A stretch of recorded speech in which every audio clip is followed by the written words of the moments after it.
Hello student, आज हम आपको बौद्ध धर्म के बारे में आगे पढ़ाने वाले हैं। आज हमारी क्लास है बौद्ध धर्म भाग 3। आज हम बच्चों बौद्ध धर्म की शिक्षाओं के बारे में बताएंगे कि बौद्ध धर्म से हमें क्या क्या शिक्षाएं मिलती हैं। ठीक है बच्चों, बौद्ध धर्म की शिक्षाओं का वर्णन इस प्रकार है। नंबर 1, निर्वाण यानी कि मुक्ति। बौद्ध धर्म का मुख्य लक्ष्य निर्वाण की प्राप्ति है। निर्वाण से अभिप्राय है मन की पूर्ण व अमिट शांति की व्यवस्था।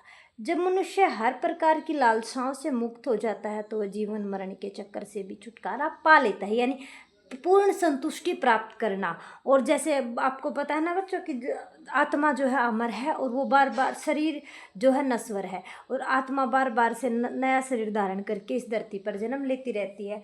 तो निर्वाण का मतलब है जन्म मरण के चक्कर से छुटकारा पाना। उसके बाद नंबर 2 पे है ईश्वर में अविश्वास।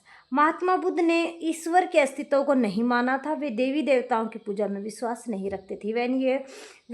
वे ऐसा मानते थे कि ऐसी कोई चीज़ नहीं है भगवान नाम की जिससे आप पूजा करें। इसके बाद है नंबर 3 पे यज्ञ बलियों व मंत्रोच्चारण में अविश्वास। महात्मा बुद्ध देवताओं को प्रसन्न करने के लिए किए जाने वाले यज्ञों, पशु बलियों आदि के में विश्वास नहीं रखते थे। देखो बच्चों, हमने पहले सेकंड नंबर पॉइंट में पढ़ा है कि वो ईश्वर के अस्तित्व को नहीं मानते थे। अगर वो ईश्वर में विश्वास नहीं रखते थे तो जाहिर ही बात है कि वो यज्ञों को, बलियों में विश्वास नहीं रखेंगे। वे मंत्रोच्चारण को भी व्यर्थ समझते थे। उसके बाद है नंबर 4 पे जाति प्रथा का विरोध। महात्मा बुद्ध मनुष्यों के बीच समानता पर बल दिया है। वे कहते थे कि मनुष्य अपने कर्मों से छोटा या बड़ा होता है, न कि जन्म के आधार पर प्रत्येक व्यक्ति समान है। देखो बच्चों, ये हमें अपने जीवन में भी अपनाना चाहिए कि कोई भी व्यक्ति जो है मात्र किसी जाति में जन्म लेने से छोटा या बड़ा नहीं हो जाता। उसके कर्म जो है उसे छोटा या बड़ा बनाते हैं। ठीक है बच्चों। उसके बाद नंबर 5, नैतिकता पर बल। महात्मा बुद्ध ने नैतिकता पर विशेष रूप से बल दिया है। उन्होंने ये उपदेश दिया कि मनुष्य को शुद्ध चरित्र होना चाहिए और अनुशासन में रहकर अपना जीवन व्यतीत करना चाहिए। देखो बच्चों, अनुशासन जो है अपने विद्यार्थी जीवन के लिए बहुत मायने रखता है और महात्मा बुद्ध ने भी अपना जीवन जो है बहुत ही अनुशासित तरीके से जिया था। ठीक है बच्चों, अब हम बात करते हैं बौद्ध साहित्य के बारे में। देखो बच्चों, उस समय के जीवन के बारे में हमें कैसे पता चलता है, हमने उसके बारे में इतनी बातें दी हैं, लिखी हैं, महात्मा बुद्ध के जीवन के बारे में बताया है। तो उस समय हमें ये सब बातें उस समय लिखे गए साहित्य के से वे पता चलती हैं।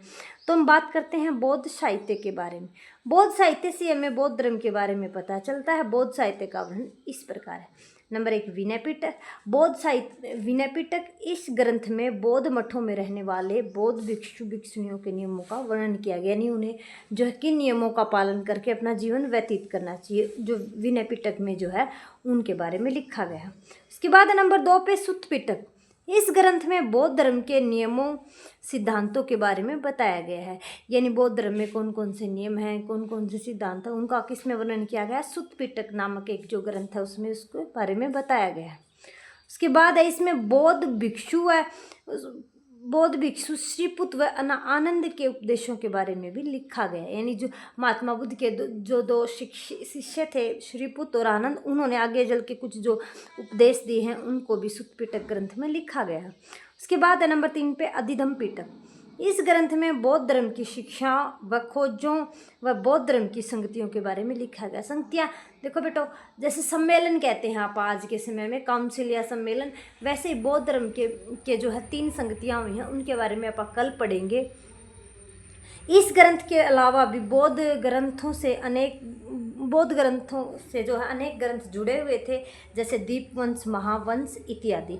ठीक है बच्चों, ये जो तीनों पिटक हैं, विनय पिटक, सुत्त पिटक और अधिधम्म पिटक, इन्हें मिला के त्रिपिटक भी जो है कहा जाता है। ठीक है बच्चों, तो त्रिपिटक क्या है? बौद्ध साहित्य है त्रिपिटक, जिसके 3 भाग हैं, विनय पिटक, सुत्त पिटक और अधिधम्म पिटक। ठीक है बच्चों, आज के लिए इतना ही। कल अपने जो डाउट्स हैं आप वो कमेंट करें, लाइक शेयर एंड सब्सक्राइब करें। आगे कल हम पढ़ेंगे बौद्ध धर्म की संगतियों और बौद्ध धर्म की देनों के बारे में। ठीक है बच्चों, थैंक्स।